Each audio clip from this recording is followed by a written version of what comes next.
Galit ang mukha ni Alejandra nang hablutin ang laruan na Barbie na nasa kamay ng kapatid.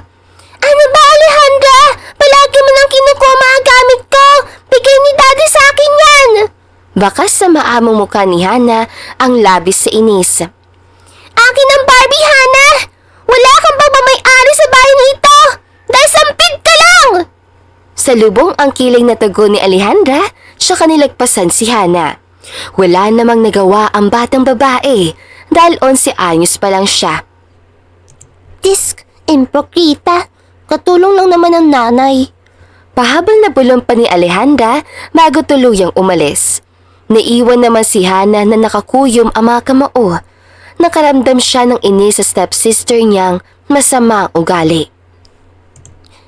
Hindi ko naman ginusto maging anak sa labas. Kung hindi lang sana aksidente ang lahat. Gigil na sagot naman ni Hana kahit alam niyang hindi naman siya maririnig na stepsister niya. Naupo na lang ang batang babae sa hagdan at pinagmasdan ang pagpatak ng ulan. Nangako siya sa sarili na hindi na magpapaapi kapag malaki na siya at kaya na niya. Simula pagkabata, palagi na siya minamaltrato at inaagawan ng stepmom tsaka stepsister niya ng mga bagay-bagay. Wala naman siyang kakayahang ipagtanggol ang sarili dahil pagtutulungan lang siya ng dalawang mag-ina. Pangako, pag malaki na ako, kaya ko na sila. Hindi na makakaulit pa si Alejandra. Galit na tumingin si Hana sa labas ng bahay kung saan sobrang lakas ng ulan at kitlat. Nang tumuntong si Hana sa high school, madalas siyang mabuli sa school dahil pinamumuka ni Alejandra na anak siya sa labas. Nagagalit naman sa kanya ang mga kaklase nila dahil walang pabor sa pangloloko. Madalas mga tuwiran si Hana pero palagi lang siyang pinagtutulungan. Bitawan niyo ko! Wala akong kasalanan at si nanay! Lasing lang si daddy kaya niya ako nabuo! Inosente ang nanay ko! Umiiyak na sigaw ni Hana habang nagpupumiglas. Walang inosenteng malandi, Hana. Pareho lang kayo ng nanay mo. Siguro paglaki mo kagaya mo rin siya. Maninira ka rin ng pamilya. Galit na sinampal ni Alejandra si Hana. Namula naman ang pisngi ni Hana sa inis. Nalilisik ang mga mata niya nang tignan ang walang hiyang stepsister. Walang hiya ka, Alejandra. Pinaniwala mo sila na anak ako sa labas dahil nilalandi ni nanay si daddy. Sinungaling! Halos maiyak na si Hana sa galit.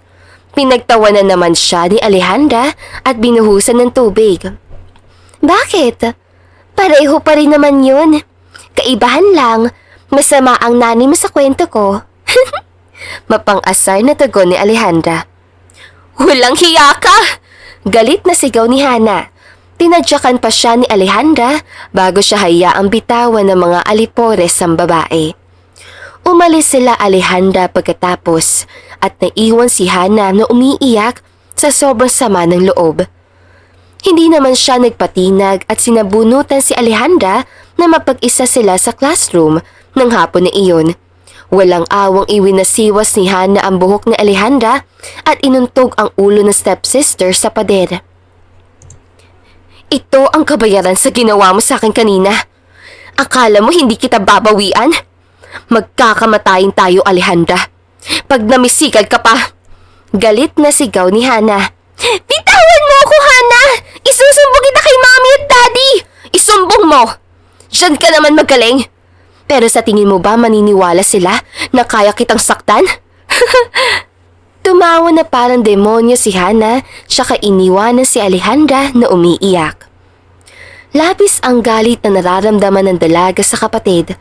Nagsumbong pa rin siya sa mami niya pag-uwi. Pero walang nagawa si Marjorie dahil pumagit na si Don Florante. Samantala, lumipas ang ilang taon at natuto na si Hana na ipaglaban ang sarili. Hindi naman makapaniwala ang mag-ina dahil sa malaking pagbabago ni Hana. Isang umaga, nagkaharap ang magkapatid ni Hana at Alejandra sa may sala ng mansyon. Hana! pakilinisan ng kwarto ko. Alam kong aakuin mo rin naman ang gawain niya yun dahil sa katulong ng pamilya ang mama mo. Mataray na saad ni Alejandra. Sige, pero ipaalala ko lang sa'yo, Alejandra. Anak pa rin ako ni Daddy. Hindi man ako tunay na anak sa unang asawa at anak lang nila sa labas, may karapatan pa rin ako sa bahay kung nasaan tayo. Salubong ang kilay na tugon ni Hana. Halos manggigil naman si Alejandra. Hindi niya akalain na sasagot na si Hana sa kanya makalipas lang ang ilang taon. Ang kapal rin naman ng mukha mong sumagot sa akin, ha? Kung hindi ba naman malandi ang nanay mo, edi sana hindi nagkalamat ang pamilya namin. Galit na sigaw ni Alejandra. Halos maglabasan ang ugat nito sa sentido at leeg sa galit. Hindi makapal ang mukha ko at hindi rin malandi ang nanay ko. Si Daddy ang nagpumilit ikama siya dahil lasing. Nagpumiglas ang nanay ko pero hindi talaga siya tinatantanan ni Daddy. Isa pa, hindi nila akalain na mabubuo ako at ikakasal ang Daddy ko sa mami mo. Bago ka pa dumating, nabuo na nila ako. Kaya wag kang umastang bida sa storya mo, ha? Paulit-ulit ka na. Nakakaumay. Sagot naman ni Hana. Sasampalin sana ni Alejandra si Hana nang unahan siya ng kapatid. Malakas na sinampal ni Hana si Alejandra nang mahawakan niya ang babae sa kamay. Ouch! Namumulo ka na talaga, Hana! Ang kapal na mukha mo, sampalin ako! Namumula ang mukha sa galit na sigaw ni Alejandra. Nang mga oras naman yun, dumating ang stepmom niyang si Marjorie at agad na hinarap si Hana matapos makita na dehado ang anak. Isa ka pa. Kung nakakaya niyo akong saktan noon dahil bata pa ako, ibahin niyo ngayon. Kahit magtulong pa kayo mag-ina, handa akong pagbuhulin kayo na parang sinulid. Galit na dinuro ni Hana ang stepmom. Nanlaki ang mga mata ni Marjorie sa galit. Susugod na sana ang mag-ina nang dumating ang daddy nila Hana at Alejandra. Anong nangyayari dito? Salubong ang kilay na tanong ni Don Florante. Dad, pinagtutulungan na naman po ako nila Tita Marjorie. Saad ni Hana sa paawang boses na may aping-api na mukha. Nagalit naman sa mag-ina ang daddy ni Hana at kinampihan siya. Daddy, huwag kang maniwala kay Hana. Nagsisinungaling siya. Sigaw naman ni Alejandra. Stop, Alejandra. Masyado na ako naririndi sa mga reklamo mo. Sumusobra ka na. Kitang-kita sa CCTV na palagi kayo mag-ina ang nagpapahirap kay Hana. Kahit pa anak namin siya ni Annalyn at isa lamang siyang katulong, may karapatan pa rin si Hana sa anumang pagmamayari ko. Ako ang magpapasya at hindi kayo. Wala kayong karapatang utus-utusan siya o diktahan siya. Galit na sigaw ni Florante sa anak at sa kanyang asawa. Tinanggalan ni Florante ng mga ATM card at credit card ang mag-ina bilang pagdidisiplina. Wala namang kasalanan ng mag-ina dahil siya ang may gawa. Sa sobrang kalasingan, sa pilitan niyang ikinama ang katulong. Higit siyang mas malakas kaysa kay Annalyn. Hindi lang yun, napakabait at tapat ng babae. Kung hindi lang dahil sa negosyo at kasunduan, baka si Annalyn ang pinakasalan ni Don Florante. You two had no right to reprimand her. Stop pushing me to my limits. I know what's the reason why you're doing this. Galit na sagot ni Don Florante habang nakatingin kay Alejandra at Marjorie. Dad! This is too much! Ano yun? She's lucky? Even if she's just an illegitimate daughter, ha? Inis na sagot naman ni Alejandra. Alejandra, she's still my daughter. Saway naman ni Don Florante. Dad, bakit mo ba siya kinakampihan? Ako ang legal mong anak. Salubong ang kilay na sagot naman ni Alejandra. Ilang beses ko bang uulitin, ha? Ang sabi ko, anak ko pa rin siya. Sagot ng Don. Hindi ko nga po alam, Daddy, kung bakit nila ako pinagtutulungan. Kahit nagagawa naman nila ang mga gusto nilang gawin, hindi ko naman pa sila pinakikialaman. Tapos, Daddy, sabi pa ni Alejandra, hindi naman sana ako ipapanganak kung hindi raw malanti si Nanay. Halos mabasag ang boses ni Hana habang nagsusumbong. Mas lalo lamang nakahanap ng butas si Hana dahil sa naging kilos niya na kunwari mahina at walang kalaban-laban. Dad! Pero sinampal niya ako! Sigaw ni Alejandra. Nakatanggap lang ulit ang babae na sampal mula naman sa ama. Enough, Alejandra! Dumagundong ang boses si Don Florante sa buong mansyon. Dad! Why did you hit me? Puno ng hinanakit na sigaw ulit ni Alejandra. Kilala kita, Alejandra. Ikaw palagi ang nagpo-provoke at nagsisimula ng gulo sa inyong magkapatid. Matagal nagtimpi si Hana sa ginagawa niyo mag-ina. Sa tingin mo ba hindi ko alam ang ginagawa niyo, ha? Lalo ka na! Hindi ka makaintindi na hindi naman intensyon ang nangyari. Galit na dagdag pa ni Don Florante. Hinawakan na matanda ang kamay ng anak na si Hana. Tsaka inilayo ang babae sa mag-ina. Nakarating sila sa may likod bahay, tsaka huminga ng malalim si Don Florante. Anak, pasensya ka na. Natagalan ako sa pagtanggol sa iyo. Inipon ko pa lahat ng ebidensya para hindi sila makatanggi. Dito ko lang pinalagan ng CCTV ang mansyon dahil naaawa na ako sa iyo. Pero kahit anong pagtatanggol ko, binabaliwala ng dalawa. Anak, gusto mo bang sa isang mansyon na lang kayo tumira ni Annalyn? Ayaw kong pinahihirapan kayo na mag-ina. Matagal na ako nakikipaghiwalay kay Marjorie, pero ayaw niyang pumirma. Pagtatapat pa ni Don Florante, nagulat na lang si Hana sa nalaman. Dad, tsaka na kapag hindi na talaga kaya. Natuto na po ako ngayon ipaglaban ang sarili ko, tsaka si Nani Annalyn. Wala po kayong dapat ikabahala. Dad, salamat sa pagtayo para sa akin. Nakangiting yumakap ang dalaga sa ama. Siyempre, alam kong nasa tama ka, anak. Sumasobra na rin kasi ang mag-ina. Kilala kita pati ang nanay mo. Alam kong hindi kayo palaaway. Noong bata kayo ni Alejandra, palagi ko siyang dinidisiplina dahil pinagtatanggol kita. Masyado lang abala si Daddy, kaya hindi mo nakikita ang ginagawa ko. Paliwanag naman ni Don Florante. Tila may humaplos sa mainit na palad sa puso ng dalaga. Hindi niya lubos akalain na ginawa ng ama ang bagay na iyon para sa kanya. Salamat po, Daddy. Pasensya na kayo. Matagal na talaga ako nagtitimpi pero wala eh. Sinasagad nila ako. Kahit hindi naman po ako nakikipagkompetensya. Hayaan mo na sila, anak.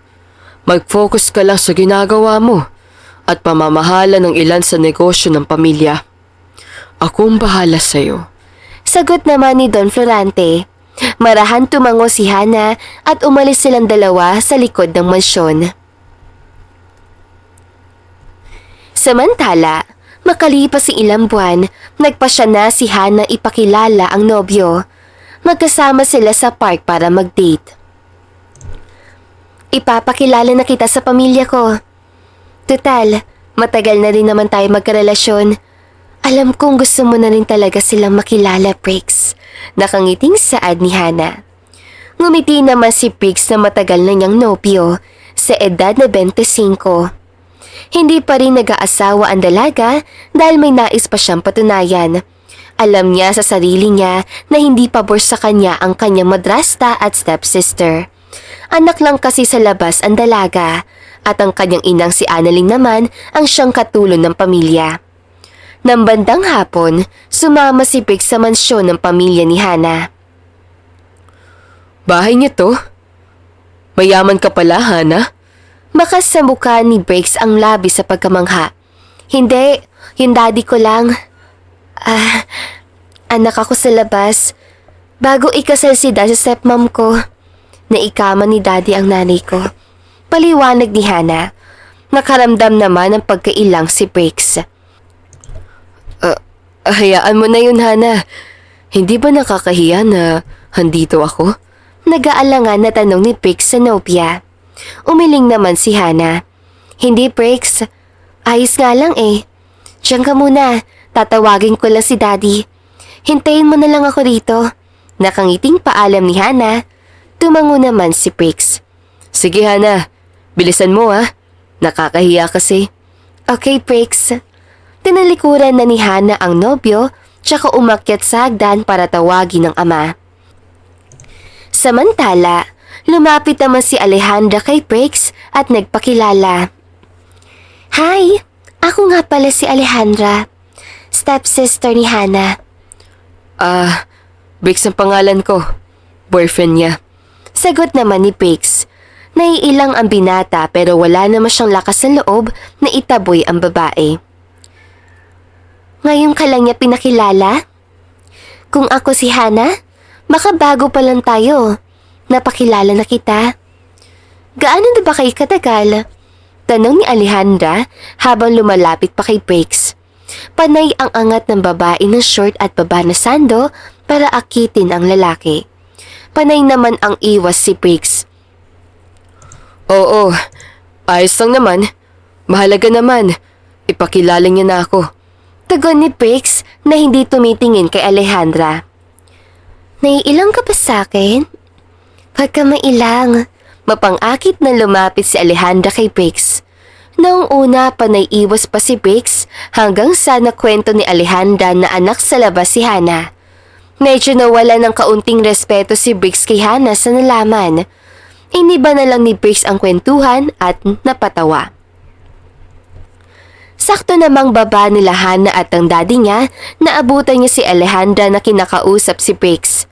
Pansin niya na sobrang titig na titig ang boyfriend niya sa stepsister niya. Panay na ang tawanan ng dalawa. Nakaramdam ng selos si Hana at inis sa dalawa. Pero pinairal niya ang pagiging matured kaya hindi ginawang big deal ang nakita. Dad, si Briggs po, boyfriend ko. Pakilala ni Hana pero hindi kumibo ang matanda.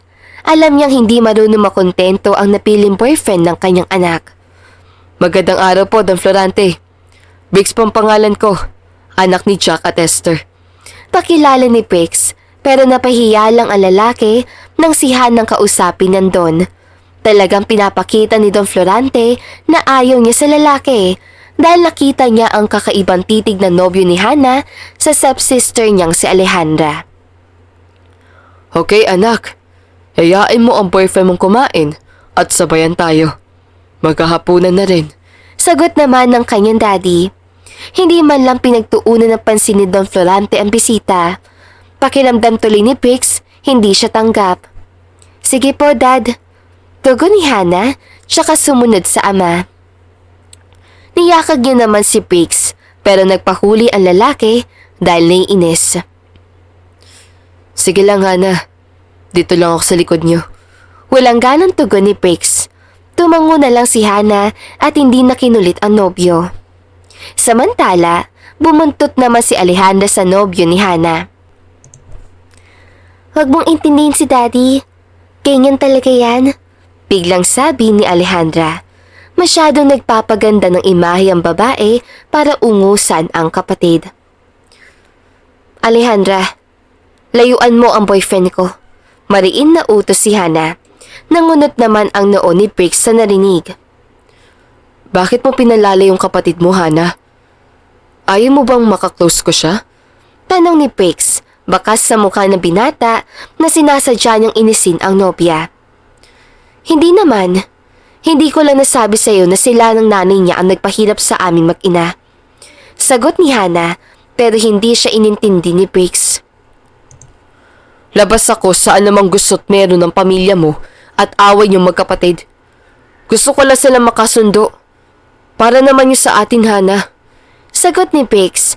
Nakaramdam ng inis si Hana pero hindi na siya kumibo. Napangiti naman si Alejandra dahil ramdam niya na magsisimula ng lumayo ang loob na magkasintahan sa isa't isa.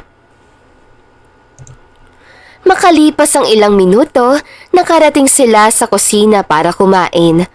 Saktong 6:00 na rin kasi ng gabi na mga oras sa bumisita si Briggs sa bahay ng nobya. Kumain ka na, kasabay namin. Yakag ni Hana. Isinantabi na lang niya ang naging sagot ni Briggs at nag-focus sa pagkain. Okay. Samantala, hindi naman maiwasan ni Briggs na tumingin kay Alejandra. Panay kasi ang pangaakit ng babae. Minsan natatawa na lang ang binata sa kapilyuhan ng stepsister ni Hana. Kumain ka na marami. Huwag kang mahiya. Kilala mo naman ang stepmom at stepsister ko, no? Briggs, hindi ko na kailangan pang ipakilala mag-ina. Oo, Hana. Ayos na. Kumain ka na lang yan para mabusog ka. Gusto mo ba ng tubig? Tanong ni Briggs, pero ang mga paa niya ay nakikipaglaro sa paa ng stepsister ng nobya niya. Panay ang landian nila ng palihim. Noong una, walang pakialam si Briggs kay Alejandra. Kaya lang, napagtanto niyang wala siya mapapala kapag si Hanang nakatuluyan niya. Kaya pinapatulan niya ang paglalandi ni Alejandra sa kanya. Unang kita naman ng babae na gustuhan na niya si Briggs. Gustong-gusto rin talaga ng babae na inaagaw ang anumang hawak o pagmamay-ari ni Hana. Samantala, nagagawang bilugi ni Briggs ang ulo ng nobya at palihim na gumagawa ng kabalastugan. Salamat, Briggs. Nakangiting tugon ni Hana, siyaka uminom ng tubig sa basong inabot ng lalaki. Magpakabusog ka lang, Hana. Huwag mo ko intindihin. Dagdag pa ni Briggs. Marahang tumango si Hana. Samantala, ipinaglalagay naman ng ulam ni Alejandra si Briggs sa tuwing hindi nakatingin si Hana. Lihim na nagngingitian ang dalawa. Nang matapos silang kumain, hinatid na ni Hana sa labas sa mansyon si Briggs. Nagpaalam sila sa isa't isa. Samantala, sumunod naman si Alejandra kay Briggs, tsaka sila dumiretso sa apartment ng lalaki. Makalipas ang kalahating oras, nakarating sila sa apartment sakay ng kotse ni Alejandra. Bumaba sila at umakyat sa taas. Pinapasok naman ni Briggs ang babae sa loob. Bakit sumama ka sa akin? Takang tanong ni Briggs. Dahil gusto kita, Briggs. Iwanan mo na si Hana. Wala kang mapapala sa kanya. Sa tingin ko nga hindi mo pa siya nagagalaw. Mapang-akit na humakpang si Alejandra palapit kay Briggs. Napalunok naman ng laway ang lalaki. Unti-unti siyang napaatras hanggang sa natumba siya sa kama. Lumayo ka, Alejandra. Baka hindi ko magawang kontrolin sarili ko. Mahirap na. Nababahala ang mukha ni Briggs habang nakaiwas ng tingin kay Alejandra. Why, Briggs? Am I not attractive to you? Tudyo ni Alejandra habang nakaibabaw sa binata. Malahan niyang hinawi ang suot na polo ng lalaki. Muli na namang napalunok si Briggs at pinagpawisan habang nakatitig sa babae. You are. It's just that I'm afraid of losing control and make you pregnant. Ano naman ngayon, Briggs? Basta pa iiwanan mo si Hana. Handa akong ibigay sa iyo ang aking sarili ng paulit-ulit. Hindi mo ko kailangang kulitin o pilitin. Kusa kong ibibigay ang sarili ko, Briggs. Matapang na mungkahi ni Alejandra. Sa pagkakataon na iyon, wala nang sinayang na oras si Briggs at sinunggaban ang labi ni Alejandra. Bahagyang humaplos ang malapad na palad ng lalaki sa babae, habang hayok na naghahalikan. Nauwi sa mainit na salpukan ng katawan ang kanilang magdamag. Samantala, walang kaalam-alam si Hana na inagawan na siya ni Alejandra. Nagtagumpay ang stepsister niya sa planong inihanda. Unti-unti niyang nakukuha ang loob ni Briggs dahil sa pagkikipagsiping niya sa binata. Pinagmumukhang mangmang ng dalawa si Hana. Ilang beses na rin malamig ang trato ng lalaki kay Hana habang mainit ang bawat sandali ni Briggs kapag si Alejandra ang kasama. Hindi ko alam kung bakit bigla na lang nagbago si Briggs. Gusto ko siyang kausapin. Bulong ni Hana habang nakatingin sa nobyo. Masaya ang lalaki habang nakikipag-usap sa stepsister niyang si Alejandra. Briggs, mag-usap tayo. Anong kailangan natin pag-usapan, Hana? Galit ka ba sa akin? Malungkot na tanong ni Hana. Umalis naman si Alejandra sa pwesto niya at nagpunta sa hindi siya makikita ng dalawa. Kunwari nga lang, binigyan ng privacy ang kapatid. Hindi Wala ka namang ginawang masama para magalit ako. Ano bang pinagsasabi mo, Hana? Paano mo nasabi ang bagay na yan? Kunot noong tanong ni Briggs. Naiinis na siya kay Hana. Simula na maging sila ni Alejandra, nawala na siya ng amor sa babae. Humahanap na lang siya ng tiyempo para makipaghiwalay. Talaga? Bakit ang lamig ng trato mo? Bakit parang nalayo ka na? Pakiramdam ko kahit malapit ka, malayo ka. Puno ng hinanakit na sabi ni Hana sa nobyo. Naiiling na natawa si Briggs. Nababaliw ka na yata, Hana. Ano bang pinapanood mo? Hindi ka namang gayang kadrama noon. Alam mo namang ayoko sa mga OA na babae. Sagot ni Briggs na may dismayadong muka at tono. OA? Drama? Ganyan na bang tingin mo sa pagiging tapat ko sa'yo, Briggs? Ramdam ko kasi na nanlalamig ka na. Paanong hindi ako manlalamig, ha? Hana, ilang taon na tayo magkasintahan. Pero ni Miss na nakasama ba kita sa kama? Ha? Palagi mo ko iniiwasan o tinatabla. Malamang manlalamig ako. Galit na bulyaw ni Briggs kay Hana. Nagulat naman si Hana dahil iyon ang kauna-unahang beses na nasigawan siya ng lalaki. Briggs, bakit ka naninigaw? Akala ko ba mahal mo ko? Bakit parang iba ng punto mo? Mahal kita, Hana. Pero noon yun. Hindi na narinig ni Hana ang naging sagot ni Briggs dahil tinawag siya ng daddy niya. Agad niyang pinuntahan ng ama at nakitang nakahiga ang daddy niya sa malamig na sahig habang putok ang ulo. Mabilis siyang tumawag ng ambulansya at dinala si Don Florante sa pinakamalapit na ospital. Dad, kaya mo yan! Dad, ano bang nangyari sa inyo? Umiiyak na tanong ni Hana. Makalipas ang isang oras, nakarating sila sa hospital at dinala agad sa emergency room si Don Florante. Panay ang iyak ng dalaga habang pinagdadasal na sana makaligtas ang ama. Dad, please, pakiusap ni Hana.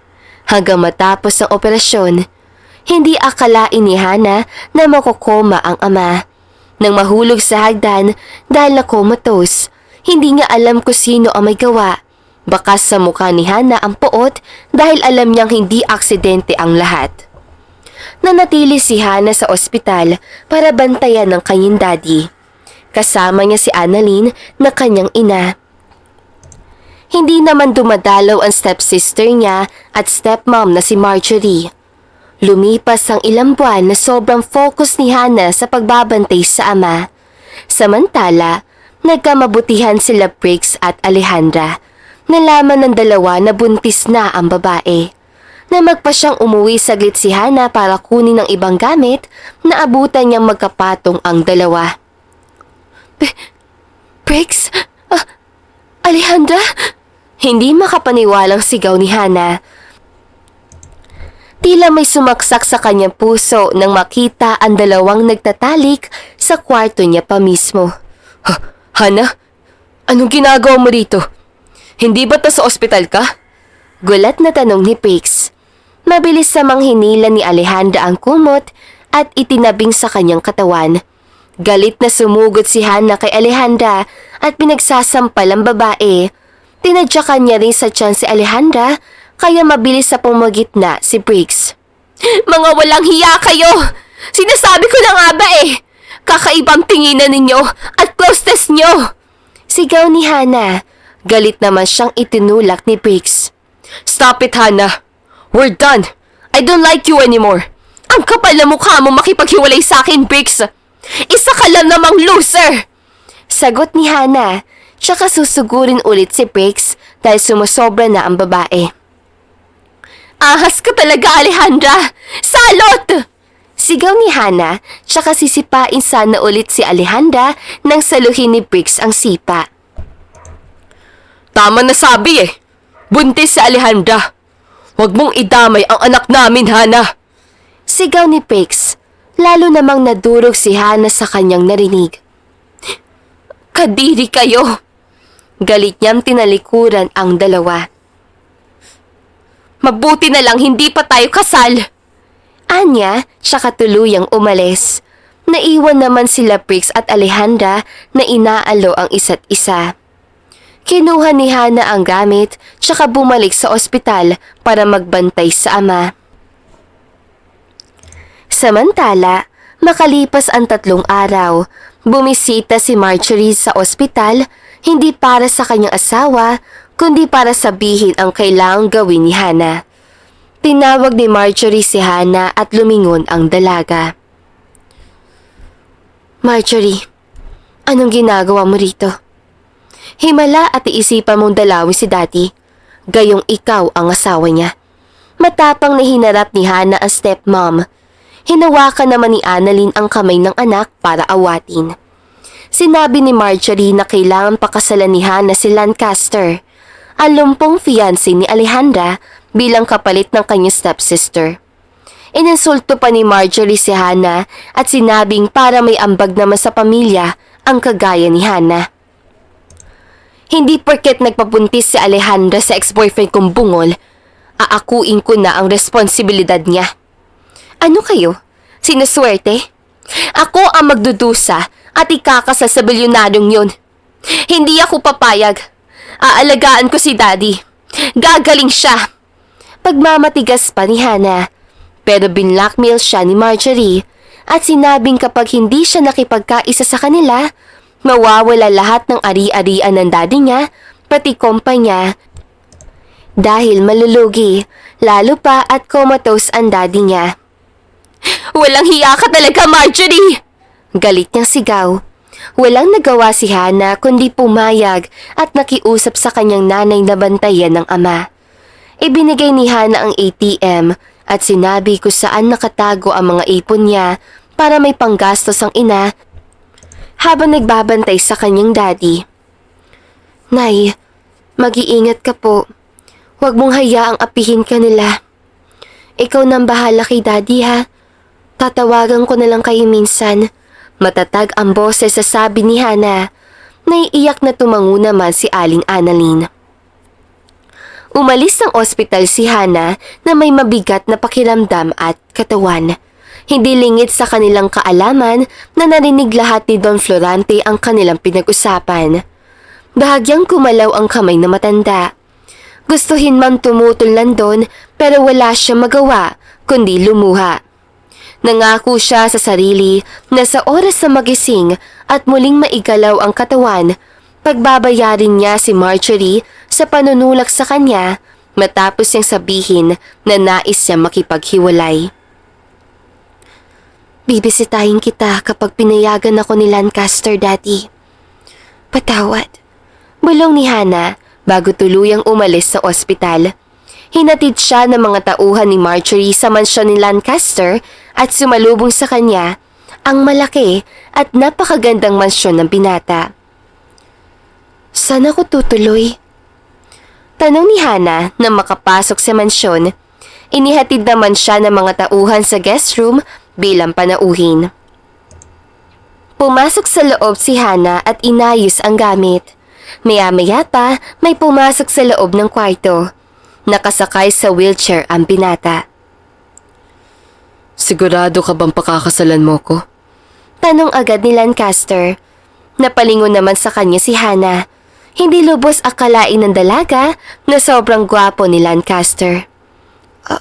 Oo, sigurado na ako. Pero may aaminin ako sa'yo. Kabado ang mukhang saad ni Hana kay Lancaster. Ano? Lancaster, hindi ako si Alejandra. Hana ang pangalan ko. Stepsister ko siya at anak ako sa labas. Katulong ang mama ko. I know. Thank you for being honest. Sagot ni Lancaster. Kilala niya si Hana dahil sikat ang babae noong kolehiyo. Maganda at matalino. Isa si Lancaster sa lalaking humanga sa babae. Kaya naman alam niyang hindi si Alejandra ang kaharap. Masaya naman siya dahil ayaw niya kay Alejandra. Paano mo nalaman? Dahil magka-schoolmate tayo noong kolehiyo. Paliwanag ni Lancaster. Hindi naman makapaniwala si Hannah sa pagkakataon dahil bihira lang ang magka-schoolmate at natatandaan pa siya ni Lancaster. Talaga? Grabe, ang liit ng mundo. Natutuwang sigaw ni Hannah. Napailing na lang si Lancaster sa kakyutan ng babae. Oo. Tugon ni Lancaster. Himala, dito mo ako patutulugin? Nagtatakang tanong ng babae. Oo. Dito ka na muna, Hannah. Hanggat hindi ka pa handang makasama ko. Handa ako maghintay. Tugon ni Lancaster. Sa unang pagkakataon, bumilis ang tibok ng puso ni Hannah. Labis ang kilig na nararamdaman niya sa sinabi niyo ni Lancaster. Salamat. Bihira na lang ang lalaking Maginoo na gaya mo. Yung irerespeto ako bilang tao at babae. Nakangiting saad ni Hannah. Marahan tumango si Lancaster. Siyempre, ang mga babae dapat nirerespeto. Tugon ni Lancaster. Lalo namang kinilig si Hannah sa naging sagot ng lalaki. Salamat talaga. Akala ko hindi maganda ang una nating pagtatagpo. Mabuti na lang at pabait ka. Saad naman ni Hannah na nakapagpangiti kay Lancaster ng palihim. Kinikilig ang binata sa papuri ng dalaga. Salamat, Hannah. Siya, mauna na muna ako. Bumaba ka na lang mamayang 7:00 para sa hapunan. Ako nang bahala sa mga gamit mo. Ipapakuha ko sa mansyon niyo. Saad ni Lancaster habang hawak ang gulong ng wheelchair. Naalala naman ni Hannah na makapangyarihan ang pamilya ng lalaki at magagawa ni Lancaster protektahan ang nanay at daddy niya. Kaya naglakas na siya ng loob makiusap. Lancaster? Ano kailangan mo, Hannah? Pwede mo bang lagyan ng tauhan mong mansyon, pati na rin ang ospital? Dahil alam kong hindi titigilan ni Marjorie ang daddy ko, kahit na comatose na. Gusto kong mapanatiling ligtas ang bahay at tatay ko. Seryoso ang mukhang saad ni Hannah. I will. As long as you need me, I am always here. Nakangiti na naman tugon ni Lancaster. Hindi niya mapigilang sumaya dahil kasama niya na ang first crush niya. Samantala, labis ang pasasalamat ni Hannah sa binata. Maraming salamat. Sobra sa pagtulong mo sa akin. Saad ni Hannah. Walang anuman, Hannah. Tugon ni Lancaster, kaya hindi siya naglalakad dahil ayaw niya pa. Gusto niya pang alamin kung magagawa siyang mahalin na babae kahit nalumpo siya. Umalis naman sa kwarto ni Hannah si Lancaster sakay ng wheelchair at nag-focus sa trabaho. Lumipas sa mga araw na nagkakailangan ang dalawa dahil hindi pa sila lubos sa magkakilala. Kaya naman para mabago ang pananaw ni Hannah, sinupresa siya ni Lancaster. Naghanda ang lalaki ng candlelight dinner para sa mapapangasawa. Dinala ng kasambahay si Hannah sa may hardin kung saan nakahanda na ang pabilog na lamesa at ang magarang dekorasyon para magmukhang romantiko ang paligid. Hannah. Lancaster? Para sa akin ba ito? Hindi makapaniwalang tanong ng dalaga. Kasabay na malakas sa tibok ng kanyang puso. Madalas siyang surpresahin ni Briggs noon, pero hindi siya nananabik ng husto. Gaya ngayon na si Lancaster ang nag-effort. Oo. Napansin ko kasing naninibago ka at hindi ka sanay manilahan dito sa mansyon. Bukod pa roon, ramdam kong naiwas ka sa akin. Huwag kang mag-alala. Hindi naman kita papersahin. Kung ayaw mo pa, pakisamahan mo lang ako ng maayos. Ngumiti sa Lancaster at nakaramdam na matinding konsensya si Hannah. Sorry, hindi kasi ako sanay. Hindi ko alam kung paano kita pakikisamahan eh. Sagot ni Hannah sa nahihiyang muka. Maging natural ka lang. Hindi mo kailangan makipagplastika sa akin. Mas gusto kong makita kung sino ka at ano ang kaya mong gawin. Hindi ka robot, Hana. Huwag kang mag-alala. Hindi kita kukontrolin. Pahayag naman ni Lancaster. Tila nabunutan ng tinig ang puso ni Hana sa narinig. Talaga? Hindi mo ko pipikila sa ugali ko at sa gusto kong gawin? Nagdududang tanong ni Hana. Hindi niya lubos akalain na talagang mabait sa kanya ang mapapangasawa. Oo, wala kang dapat ikabahala. Kakampi mo ko, Hana. Masaya na ako na tinanggap mo ang pagiging substitute bride. Sagot naman ni Lancaster. Salamat, Lancaster. Nakangiting tugon ni Hana. Tuluyan nang natunaw ang yelo sa kanyang puso. Sabay silang kumain at nagkwentuhan. Maraming nalaman si Hana tungkol kay Lancaster gaya ng mga hilig at ayaw na binata. Masaya siyang ibinabahagi sa kanya ng lalaki ang mga bagay na iyon. Bandang 8:00 nang pumasok na sila sa loob ng mansyon para magpahinga. Samantala, maagang nagising sa Lancaster kinabukasan para pumasok sa trabaho. Mag-iingat ka dito, Hana. Kapag may kailangan ka o gusto kang gawin, gawin mo lang. Kapag aalis ka naman, mag-text o mag-chat ka sa akin para alam ko kung saan ka hahanapin. Hindi ka ligtas sa ngayon, Hana. Makahulog ang bilin na binata, marahan tumango naman si Hana bilang tugon. Oo, Lancaster. Salamat sa paalala. Mag-iingat ka din sa trabaho. Huwag mong papagurin ang sarili mo. Bilin naman ni Hana. Pinayuko naman siya ni Lancaster. Akala ni Hana may ibubulong lang ang lalaki. Nalaki ang mga mata niya nang humalik sa Lancaster sa kanyang noo. Ingat at huwag magpapalipas ang gutom, Hana. Bilin ng Lancaster. Wala sa sariling tumango ang babae. Umalis naman si Lancaster sakay ng wheelchair at isinakay sa kotse. Dumiretso si Lancaster sa kumpanya at nagtrabaho sa opisina. Samantala, naging abala naman si Hana sa mansyon para maglibang. Tinulungan niya ang mga kasambahay kahit ayaw siyang pakilusin ng mga kasambahay. Wala silang nagawa sa kakulitan ni Hana. Kumain naman siya ng gabi na makapagpahinga tsaka siya natulog. Hindi na niya nagawang hintayin sa Lancaster sa sobrang pagod. Bandang gabi nabisitahin na Lancaster ang dalaga. Para nakatulog na si Hana. Nakakain na rin ng babae at hindi na siya nagawang hintayin dahil mag-aalas 12 na ng gabi. You've been suffering so much, Hana. This time, you'll never be alone. You have me, and I will protect you at all cost. Anya, tsaka humalik sa noo ng babae. Umalis naman si Lancaster sakay ng wheelchair sa kwarto ng fiancé at dumiretso sa sariling kwarto para magpahinga. Hindi niya namalayan na nakatulog siya sa sobrang pagod. Kinabukasan, maagang nagising si Hana para magluto. Sakto namang tinanghaling ng kaunti sa Lancaster ng gising. Kaya tapos na si Hana na bumaba ang lalaki sa elevator. Pinasadya ni Lancaster magpagawa ng elevator sa mansyon para madali siya makababa at hindi masira ang plano niya.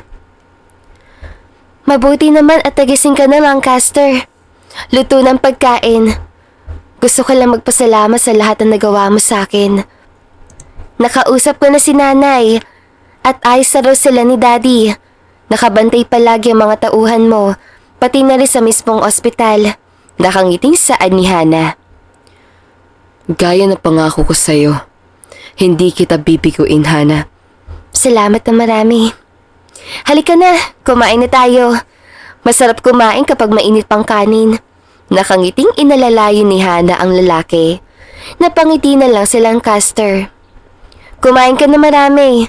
Dagdag pa ni Hana habang ipinagsasandok ng kanin tsaka ulam ang fiancé. Thank you. I will never get lonely in this lifetime because I am with you. Seryoso ang mukhang saan ni Lancaster. Nakaramdam naman ng awa ang dalaga. Oo, huwag kang mag-alala. Hindi kita bibiguin, lalo pa at tinatrato mo ko ng tama. Noong una, akala ko masama ka, kagaya na sabi ng iba. Pero hindi ko akalain na mabait ka pala. Sa'yo lang ako mabait, Hana.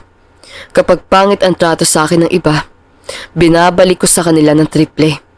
Seryosong tugon ni Lancaster. Hindi naman nakaramdam ng takot si Hana sa hindi maipaliwanag na dahilan. Kalmado lang siya kapag kaharap ang lalaki. Talaga? Salamat kung ganun. Masaya ako na may karaming na ako. Hindi na ako mag-iisa. Dagdag pa ni Hana na nakapagpangiti kay Lancaster. Kumain ka na. Hindi talaga kita hayaang mag-isa, Hana. Magkasama na tayo ngayon. Tugon ng binata at saka humawak sa kamay ni Hana. Napatitig naman ang dalaga sa kamay niyang hawak ni Lancaster. Bumilis rin ang tibok ng kanyang puso sa sobrang kilig. Magana silang kumain dahil nagustuhan ni Lancaster ang luto ni Hana. Masaya naman si Hana dahil mas napapalapit na sila sa isa't isa ng lalaki. Pagkatapos kumain, inayon ni Lancaster si Hana lumabas para magpahangin. Itinulak naman ni Hana ang wheelchair ng lalaki. Bakit ka pala nagkaganyan? Takang tanong ni Hana. Naparalisa ang paa ko dahil sa diabetes. Pero ayos lang. Sanay na ako. Huwag kang masanay, Lancaster. Hindi mo deserve yun. Pero, huwag kang mag-alala. Handa ako magsilbing mga paa mo. Hindi kita pababayaan. Nakangiting tugon ni Hana. Tila may humaplos naman sa puso ni Lancaster sa kanyang narinig. Napaka-genuine ni Hana sa kanya, kaya naman hindi niya mapigilang mahulog palalo. Salamat. Pasensya ka na. Baka iniisip mo na malas ka dahil ako ang mapapangasawa mo. Hindi nakakalakad. Hindi naman hadlang ang kapansanan para mamuhay ng masaya at magsama na may pagkakaisa. Nang sandaling tulungan mo ko, Lancaster, napagtanto ko na napakaswerte ko dahil yung mapapangasawa ko hindi ako pinababayaan. Bihira ang lalaking sasamahan ka sa lahat at gagawin ang anumang sabihin mo. Kaya masaya ako dahil ako ang kapalit ni Alejandra. Talaga, Hana? Kunot ang noong tanong ni Lancaster. Tumango naman si Hana habang nakangiti. Tumigil sila sa ilalim ng puno ng akasya para magpahangin. Nagkwentuhan lang silang dalawa at mas kinilalang isa't isa. Hindi nila lubos akalain na halos pareha sila ng mga hilig, kaya mas lalo sila nagkasundo. Lumipas naman ang mga araw na halos hindi na sila mapaghiwalay. Magkasama sila sa meeting ni Lancaster kasamang isang mahalagang kliyente sa restaurant. Thank you for coming with me, Hana. Malumanay ang boses na pinakatitigan ni Lancaster si Hana. Nailang naman si Hana dahil naghaharumentado na naman ang kanyang puso. Huwag kang magpasalamat. Ngayon ka masanay. Sasamahan kita palagi, Lancaster. Gaya kung paano mo ko suportahan at samahan. Ganoonin ang gagawin ko para sa'yo. Nakangiting tugon ni Hana. Namula naman ang mukha na binata sa kilig na nararamdaman sa tuwing kausap at kasama ang mapapangasawa. Tara na. Baka nagugutom ka na. Nagugutom na nga ako. Tapos na ba kayo mag-usap ni Don Homer? Oo, Hana. Na-close na ang deal. Kaya tara? Yakag ni Lancaster. Masayang tumango si Hana. Gutom na talaga siya. Kaya na makarating sila sa pwesto na pinareserve ni Lancaster dahil VIP room ang pinanggagalingan nila at walang lamesa roon kundi lamesita. Agad sinunggaban ni Hana ang pagkain. Nagutom nga. Huwag mo akong intindihin, Lancaster. Kumain ka lang. Gutom nga talaga ako eh. Pati mga alaga ko sa tiyan. Natatawang sagot ni Hana. Napangiti na lang si Lancaster. Sabay silang kumain, pero nauna si Lancaster matapos. Hinayaan niya naman ang fiancé hanggang sa mabusog si Hana. Umalis sila sa restaurant at dumiretso sa kumpanya ni Lancaster matapos kumain. Madalas kasama ni Lancaster si Hannah sa kumpanya at kahit saan magpunta ang gwapong CEO. Habang tumatagal, mas nagiging mabait si Lancaster sa babae. Nang sumunod na araw, sumama ulit si Hannah kay Lancaster sa mismong production area. Kamuntika na mabagsakan si Hannah ng kahoy, mabuti na lang at maagap si Lancaster. Pilit siyang tumayo at tinulak si Hannah palayo. Natumba naman sila sa malamig na sahig at nakailag sa aksidente. Mag-iingat ka, Hannah. Pagkasabi naman ni Lancaster ng katagang iyon. Tsaka naman babangon sana si Hannah kaya nagtama ang kanilang mga labi. Namilog ang mga mata nilang dalawa sa gulat. Sorry. Oo, mag-iingat na ako sa susunod, Lancaster. Maraming salamat. Pasensya ka na. Nahihiyang saad ni Hannah. Napabuntong hininga na lang si Lancaster habang lihim na napapangiti. Ayos lang. Huwag mong kaisipin. Mabuti pang bumalik na lang muna tayo. Delikado ka rito. Malumanay ang boses na saad ni Lancaster. Inalalayan naman siya ni Hannah na makabalik sa upuan. Okay, Lancaster. Ayos ka lang ba, Lancaster? Hindi ba masakit ang paa mo? Sorry. Nakayukon tugon ng dalaga. Ayos lang ako. Hindi naman nabalian. Napersa lang pero ayos naman. Konting kirot lang to. Mabuti na iligtas kita agad. Saad ni Lancaster, marahan tumango si Hannah. Maraming salamat, tugon ni Hannah. Hindi lang iyon ang pangalawang beses na iniligtas siya ni Lancaster. Kamuntika nang mahulog si Hannah sa hagdan ng mansyon sa pagkagulat kay Lancaster. Mabuti na lang at nahila siya ng lalaki kaya napayakap siya sa mapapangasawa. Halos mga matis naman ang mukha nilang dalawa sa hiya. Salamat. Ay, lagi na lang ako napapahamak. Reklamo ni Hannah. Napailing na lang ang binata. Mag-ingat ka kasi palagi, Hannah. Bili ni Lancaster. Malahan tumango si Hannah at sinabayan si Lancaster sa pagsakay sa elevator pababa. Dito na lang din ako sasakay ha, para ligtas. Suit yourself, Hannah.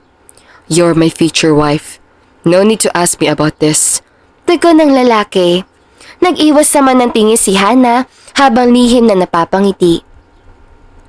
Sabay silang bumaba at dumiretso sa dining area para kumain ng hapunan. Todo asikaso si Hannah sa lalaki kaya masaya lalo si Lancaster.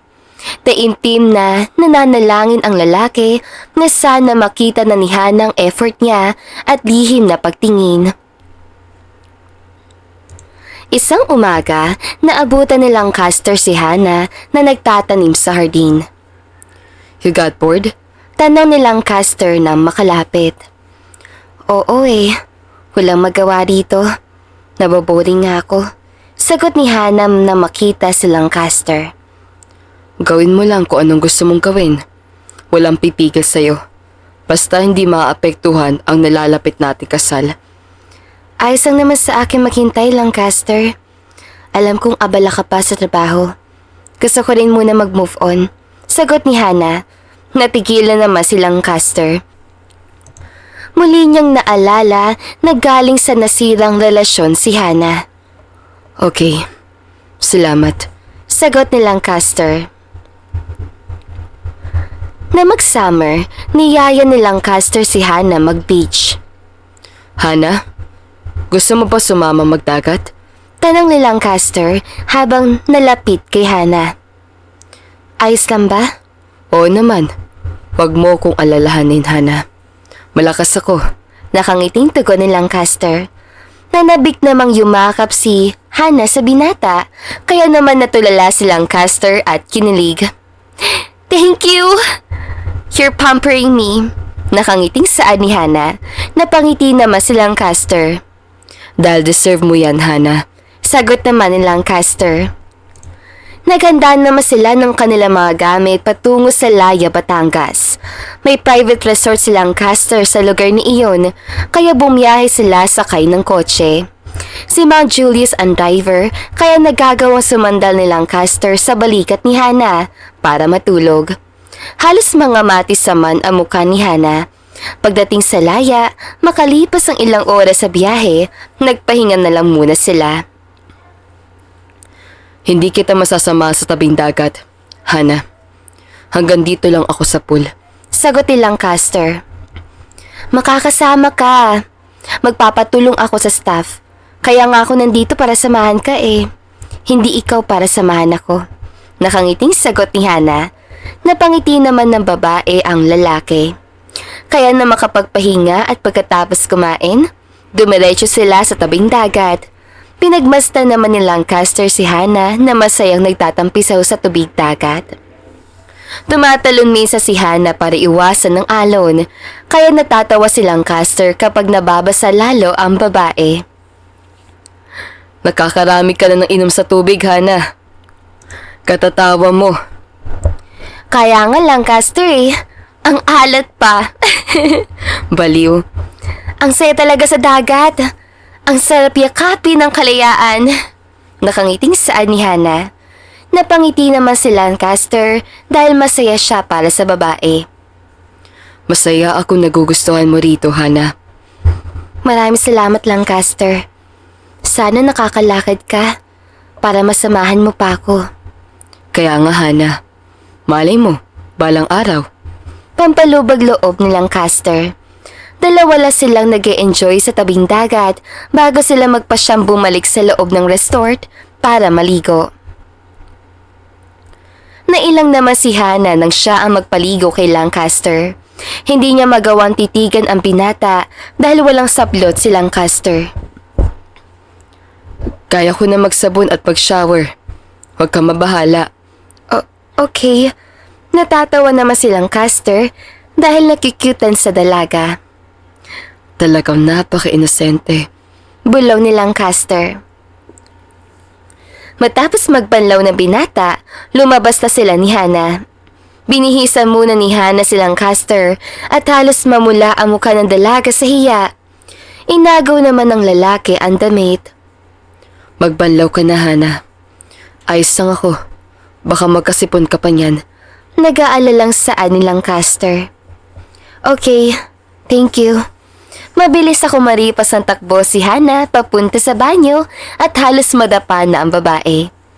Natawa na lang si Lancaster sa pagkatalanta ni Hana. Lumipas naman ang mga araw na nag-enjoy talaga sila sa resort. Habang tumatagal, napapalapit sila lalo sa isa't isa. Nagiging panatag ang loob ni Hana kapag kasama ang lalaki. Samantala, makalipas ang 8 buwan, naka-move on na si Hana kay Briggs. Natagalan ang kasal nila ni Lancaster dahil naging abala ang lalaki na makabalik sila sa Maynila pa at inasikaso ng Lancaster ang kumpanya.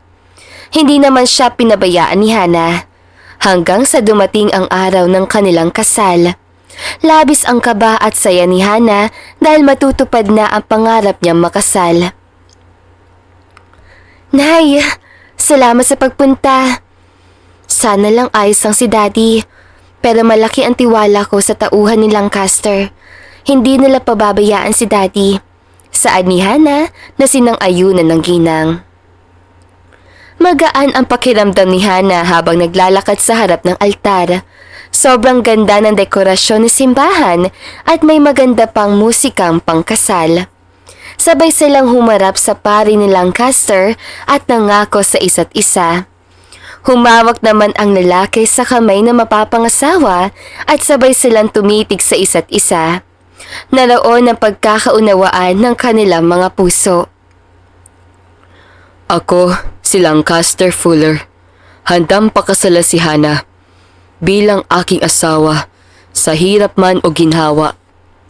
Sa lungkot o kaligayahan, hindi ko siya kailanman iiwan o pababayaan. Habang buhay kaming magsasama at sabay bubuo na masayang pamilya. Palagi ko siyang poprotektahan kahit saang pagkakataon. Handa akong itaya ang aking buhay at kayamanan para lang sa kanya. Mamahalin ko siya habang buhay.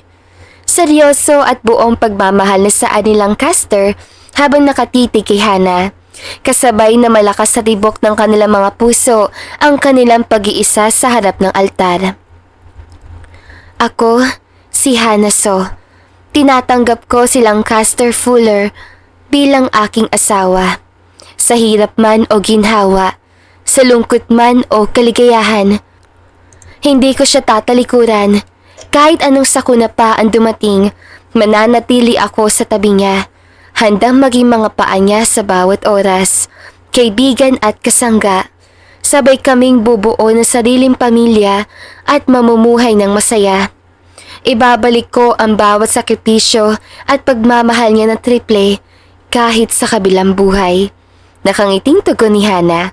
Humalik naman si Lancaster sa kanyang labi at kalaunan, idineklara ng pare na ganap na silang mag-asawa. Matapos mag-picture sa simbahan, dumiretso na sila sa mansyon para sa selebrasyon. Nakihalubilo sila sa mga bisita at nang maggabi, sabay silang pumasok sa kwarto ni Hana. Hana, may aaminin ako sa iyo. Ano yun, Lancaster? Hindi ako lumpo. Bakit kayo mo lang sinabi? Dahil hindi pa ako handang umamin noong una. Bago pa lang tayo, gusto kong malaman kung hanggang saan mo ko kayang tanggapin at samahan. Humawak si Lancaster sa pisngi ng asawa. Napapikit naman si Hana habang nakahawak sa kami ni Lancaster na nakahawak sa kanyang pisngi. Kung matatagalan pa bago ka umamin, baka hindi kita mapatawad. Pero dahil sinabi mo sa akin at nagtiwala ka, palalagpasin ko ito. Sagot naman ni Hana. Agad hinapit ni Lancaster ang bewang na asawa at humalik sa labi ng babae. Labis naman ang kilig na nararamdaman ni Hana na mga oras sa iyon. Hindi niya lubos akalain na halikan siya ni Lancaster sa sobrang tuwa. Bukod pa roon, ako ang CEO ng F Corporation, pati na rin ng U Hotel and Restaurant. Marami akong resorts rito, pati sa ibang bansa. Ako rin at ang kumpanya ko, ang major supplier ng oil at agar wood sa Pilipinas. Pag-amin ni Lancaster. Nalaki naman ang mata ni Hana sa sobrang pagkagulat. Totoo? Oo. Wala na akong balak maglihim pa sa'yo, Hana. Seryoso ako. Simula na makita kita sa school noon, hindi ka na nawala sa isip ko. Sa kasamaang palad, muntikan na ako ikasal kay Alejandra. Pero hindi pa rin pala ako malas dahil binigyan ako ng pagkakataon na mapunta ka sa akin. Pinakatitigan ni Lancaster si Hana, kaya mas lalong bumilis ang tibok ng puso ng babae. Ramdam niya ang kakaibang kilig dulot ng pag-amin ni Lancaster. Mabuti naman kung magiging tapat ka. Magiging tapat at totoo rin ako sa iyo. Hindi kita hayaang mag-isa. Sa lahat ng oras, ako pa rin ang katuwan mo. Nakangiting tugon ni Hana. Inabot naman ni Lancaster ang baba ng asawa at dahan-dahang nilapit ang muka para siilin ng mainit na halik ang babae. I love you, Hana. I love you too, Lancaster. Puno ng pagmamahal na tugon ni Hana. Nahihiya pa siya pero kalaunan naging ayos na rin at nakasanayan na niya. Muling nagharumentado ang puso nilang dalawa nang mas lumalim ang kanilang halikan. Habang tumatagal, tila nawawala na sila sa kanilang sarili. Napuno na matinding pagnanasa ang kanilang isipan. Bahagyang humaplos ang kamay ni Hana sa likod ni Lancaster, habang nilalaro naman ng daliri ni Lancaster ang kanyang hiyas. Nakaramdam naman na matinding init ang mag-asawa habang tumatagal. Tuluyan nang nagdeliryo si Hana sa harap dulot ng bawat haplos si Lancaster. Kumawala ang impit na ungol sa kanyang mga labi hanggang sa nanginig siya sa sarap. Be ready, my lady. Okay, go on my dear husband. Namumula ang mukhang tugon ni Hana. I will take responsibility, Hana. Trust me. Yes, I know. I can trust you. Tugon ni Hana habang humahaplos ang kamay sa buhok ng asawa. Agad naman pumosisyon si Lancaster at ipinasok ang kanyang pagkalalaki sa kabibi ng asawa at marahang gumalaw. Nasaktan naman ng una si Hana pero kalaunan napalitan iyon ng kakaibang sarap. Paulit-ulit siyang inangkin ni Lancaster sa iba't ibang posisyon hanggang sa pareho nilang maabot ang rurok ng kaligayahan. Pinuno ni Lancaster ng kanyang katas ang hiyas ni Hana. Magkayakap silang nahiga sa kama at humalik ang lalaki sa babae. Iingatan kita at poprotektahan, Hana. Walang pwedeng manakit sa'yo. Salamat, Lancaster. Sobrang saya ko dahil ikaw ang naging asawa ko. Nasa iyo na ang lahat. Nakangiting tugon ni Hana. Hinaplos naman ni Lancaster ang mahaba niyang buhok. Hindi mo alam kung gaano ako kasaya dahil ikaw ang napakasalan ko, hindi ang baliw mong kapatid. Kung si Alejandra ang naging asawa mo, lagi kang stress sa ugali ng babaeng yon. Ang lakas ng tama eh. Halata naman sa kanya. Sino bang matinong kapatid ang aago ng boyfriend na sariling kapatid? Siya nga pala. Naka-move on ka na ba? Oo, Lancaster. Matagal na tayo magkasama at nagkakilala, kaya bago kita magustahan, nag-move on na ako. Para maging buo ako ulit, para mahalin ka. Pinakatitigan ni Hana ang mga mata ng asawa. Napangiti naman si Lancaster at kinabig siya muli. Siniil siya ng lalaki ng mainit na halik bago tuluyang kumalas. Magpahinga na tayo, bago pa ako hindi makapagtimpi at angkinin kita ulit. Huy, grabe ka naman. Sa susunod na hosak na tong hiyas ng sinilangan eh. Natatawan tugon ni Hana. Hindi naman mapigilang matawa ni Lancaster sa kalokohan ng asawa. Hindi ba't perlas dapat? Bawal no? Filipino ako. Respeto. Okay, sorry na. Yumakap naman si Hana sa asawa, tsaka sila sabay na pumikit para matulog. Samantala, paglipas ng ilang buwan, nagpa siya si Hana ng bisitahin ng kanyang nanay at daddy matapos magpa-check up. Naabutan niyang nanggugulo ang stepmom niya si Marjorie sa labas ng pintuan ng VIP room. Anong ginagawa mo rito, Marjorie? Malamig ang boses sa tanong ni Hana. Bakit, Hana? Hindi ba pwedeng binibisita lang ni Mami ang asawa niya? Pabalang na sagot ni Alejandra. Malakinaan siya ng stepsister niya. Kararating lang ni Alejandra at iyon agad ang bungad ng babae. Hindi naman nagpatinag si Hana kahit siya lang mag-isa. Talaga lang ha? O baka naman, hindi lang talaga kayo makapaghintay na makuha ang ari-arian ni Daddy? Dahil conjugal? Matapang na saad ni Hana. Naputla naman si Marjorie at nanatiling matapang ang aura ni Alejandra. Ano naman ngayon sa'yo? Sampid ka lang naman sa pamilya namin. Baka ikaw ang gustong kumuha ng yaman ni Dad ha? Hana? Kaya siguro, una pa lang na maaksidente si Daddy, kayo ang sumama. Guilty? Huwag masyado makapal ang mukha mo, Alejandra. Malinis ang konsesyon namin ni Nanay. Kapag ba nawala si Daddy, sino ba makikinabang? Hindi ba't kayo mag-ina? Dahil kayo ang legal na pamilya? Kaya wag mo kong paratangan na walang matibay na basihan. Pero heto ang tatandaan nyo. Kahit kayo ang legal, hindi ako papayag na mamatay si Dad sa inyong mga kamay. Huwag na huwag nyo silang papapasukin. Galit na sigaw ni Hana. Nakaramdam naman ng nerbiyos ang mag-ina. Samantala, pumasok si Hana sa loob. Nay, ayos ka lang ba? Si Daddy, kamusta? Sinabi naman ni Aling Annalyn na ayos lang sila ng daddy niya, kaya napanatag ang kalooban ng anak. Kinausap ni Hana ang daddy niya kahit hindi sumasagot ang Don. Nagkataon naman na hindi napapansin ni Hana kapag nagalaw ang kamay at daliri ng ama.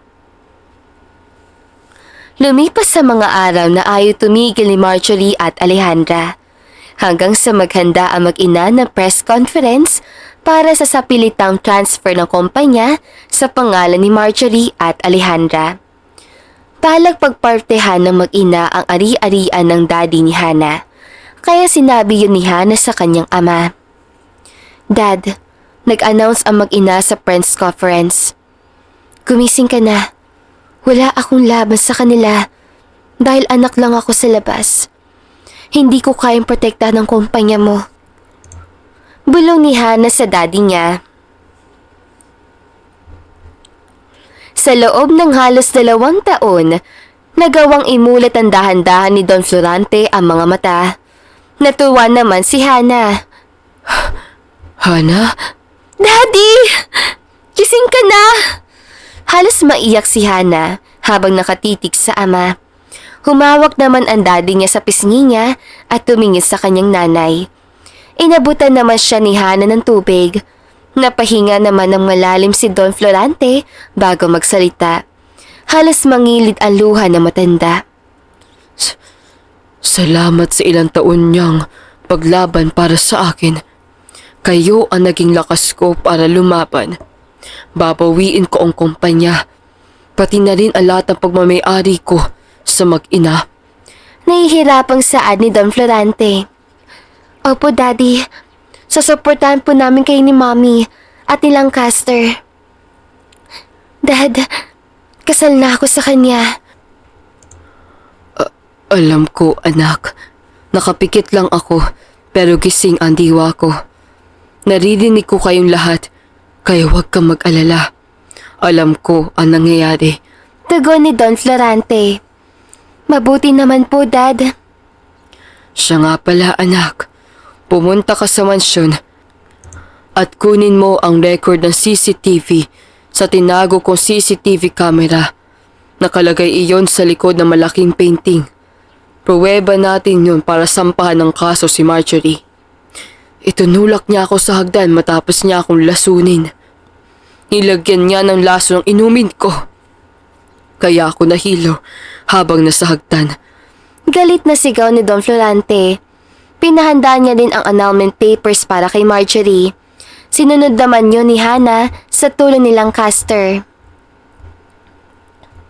Nang maayos sa ang lahat at tapos na sila makipag-ugnay sa pulisya tsaka sa abogado para sa kaso ni Marjorie, dumiretso sila sa mismong press conference sa mag-ina. Buong akala na mag-ina, magagawa na nilang kunin lahat ng pagmamay-ari ni Don Florante. Pero nabigo sila nang makita ang matanda na nakasakay sa wheelchair habang tulak ni Aling Annalyn. Marjorie! Ang kapal ng mukha mong kunin ang pinaghirapan ko matapos mo kong itulak sa hagdan! Tumagundong ang galit na boses ni Don Florante. Daddy? Kising ka na? Hindi makapaniwala si Alejandra na makita si Don Florante. Karga niya pa ang 1 taon niyang anak. Nakapanganak na ang babae at 1 taon na si Alexa, anak nila ni Briggs. Kinasal na rin sila. Oo. Anong akala mo? Habang buhay na ako nakaratay? Rakpin si Marjorie! Galit na sigaw ni Don Florante. Nataranta naman si Marjorie at hindi pumayag sa Alejandra. No! Don't touch my mom! Stop! She didn't do anything! Sigaw ni Alejandra. Talaga? May pruweba si Daddy na si Marjorie ang nagtulak sa kanya sa hagdan. Kaya mabulok siya sa kulungan. Galit na sigaw ni Hana. Susugurin sana siya ni Alejandra nang umiyak si Alexa kaya natigilan ang babae. Dumating naman si Briggs at kinarga ang anak. Stop it, Hana! Singit ni Briggs. Wala kang pakialam, Briggs. Gaya na sabi mo noon, labas ka sa usaping pamilya. Mataray na tugon ni Hana. Tumayo naman si Lancaster sa likod ni Hana na kinagulat nila Briggs at Alejandra. Hindi siya makapaniwala na sobrang gwapo ni Lancaster. Nagsusumigaw ang lalaki ng intimidasyon at kakaibang aura. Nakakalakad ka na? Corrections, Alejandra. Nakakalakad talaga siya. Ano? Galit na sigaw ni Alejandra. Labis ang pagsisisi niya, lalo na nang malaman na multi-billionaire ang lalaki. You lied to me! What?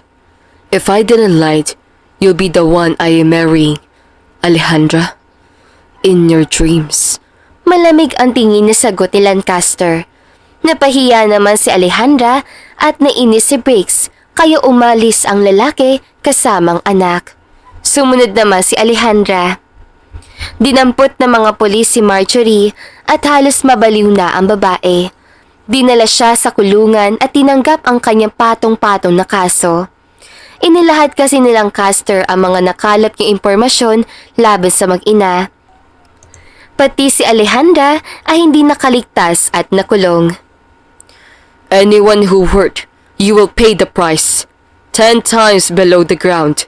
Seryoso ang mukhang saan ni Lancaster. Napangiti naman si Hannah. Thank you, Happy. Maya-maya pa, lumapit si Don Florante.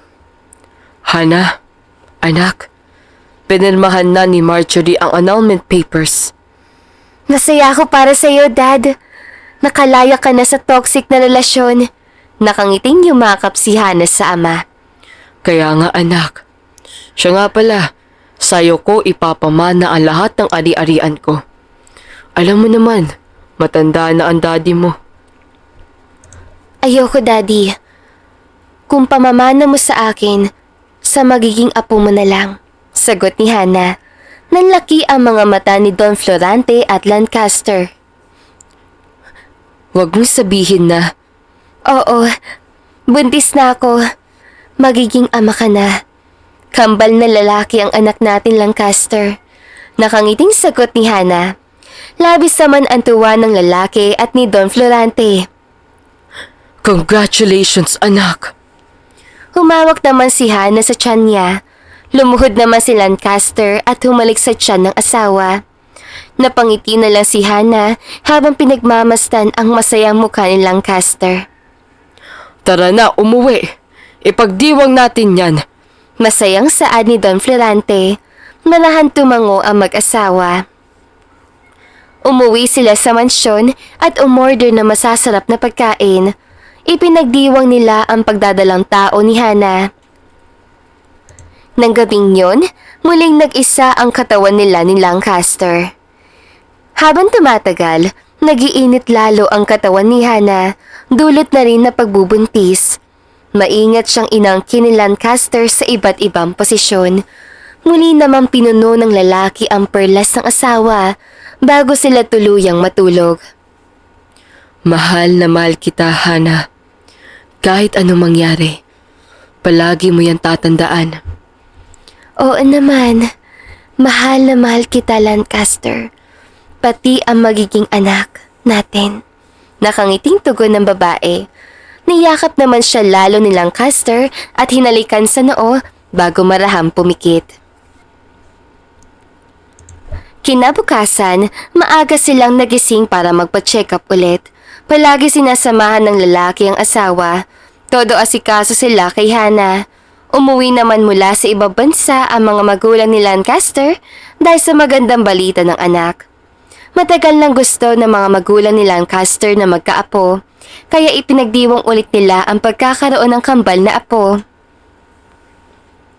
Makalipas naman ng ilang buwan, nanganak si Hannah at isinilang sila, Kiefer at Cross. Sila ang ginawang tagapagmana ni Don Florante at Lancaster. Thank you, Dad. Walang anuman, anak. Ikaw at ang nanay mo ang pinakamahalagang tao para sa akin. Kaya hindi ko pababayaan ang mga apo ko. Nakangiting saan ni Don Florante. Sobrang gwapo ng mga anak natin, ah. Singit naman ni Lancaster. Siyempre, mana sa'yo. Natatawang tugon ni Hannah. Bukas pa sila lalabas ng ospital, kaya naman hindi siya iniwanan ng mga kapamilya niya. Ramdam ni Hannah ang labis sa pagmamahal sa mga anak nila ni Lancaster. Talagang bumawi ang daddy niya at ang mga magulang ni Lancaster sa mga apo. Hannah, Thank you for completing me. I'm so happy. Mas lalo naman ako, Lancaster. Nagkaroon ako ng sarili kong pamilya. Basta, wag mo ako ipagpapalit ha. Oo naman, hindi ako mangangaliwa. Dapat lang, baka maputol ko yung talong mo. Nakataas ang kilay na sagot ni Hana. Nagtawanan naman silang lahat. Samantala, nasaktan si Pix dahil mag-isa na lang niyang palalakihin si Alexa. Nilapitan naman siya ni Kimi, ang kababatay niya mula sa mahirap na pamilya, at sinabing handa siya maging nanay ni Alexa. Pumayag si Pix dahil desperado na talaga. Nakipaghiwalay si Pix kay Alejandra na nagdulot ng pagkabaliw ng babae sa loob ng kulungan, kaya inilipat siya sa mental hospital. Hindi naman hinayaan nilang Caster na makaalis si Alejandra sa mental hospital, pati na rin si Marjorie. Sa kabilang banda, namuhay ng masaya ang buong pamilya nila Lancaster at Hana. Pinabigyan nila ang kambal. Asikasuhin mo na mga bisita, mahal. Ako na munang bahala kina Cross at Kiefer. Pantataboy ni Hana sa asawa. Natawa na lang silang Caster dahil naging sunod-sunuran na naman siya sa asawa. Sige na nga, ikaw talaga. Pasalamat ka, mahal kita. Salamat. Natatawan tugon ni Hana. Humalik naman silang Caster sa labi niya na kinapulan na mukha ni Hana. Nagharumentado na sobra ang kanyang puso, tsaka marahang itinulak palayo si Lancaster. Habang tumatagal, mas lalong tumibay ang kanilang pagmamahalan at samahan. Sabay nilang pinalaki ng maayos ang kambal nilang anak. Hindi lahat ng anak sa labas deserve ang maling trato. May mga kasong kailangan natin silang intindihin, lalo na at walang kasalanan ang nanay nila dahil biktima lang rin. Itinuro ng kwento sa atin na huwag gagawa ng hindi maganda kapag ikakasal na. Nang sa ganoon, walang inosenteng madamay, gaya ni Hana at ang nanay niya.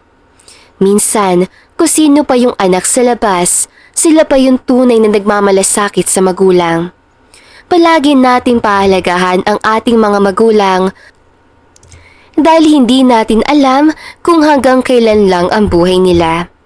Kapag nagkaroon tayo ng tsansa makasama sila, pahalagahan natin. Iparamdam natin kung gaano natin sila kamahal.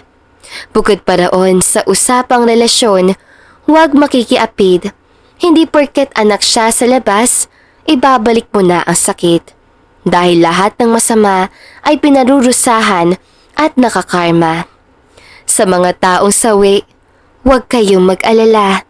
Hindi ginagawa ang breakup para saktan ka, kundi para ilayo ka sa taong akala mo, tamang tao at nakatadhana para sa iyo. Naway marami kayong natutunan sa kwentong pag-ibig ni Hana at Lancaster. At dito na nga po nagtatapos sa magandang istoryang ito. Don't forget to like, share, and subscribe. Hanggang sa muli, paalam!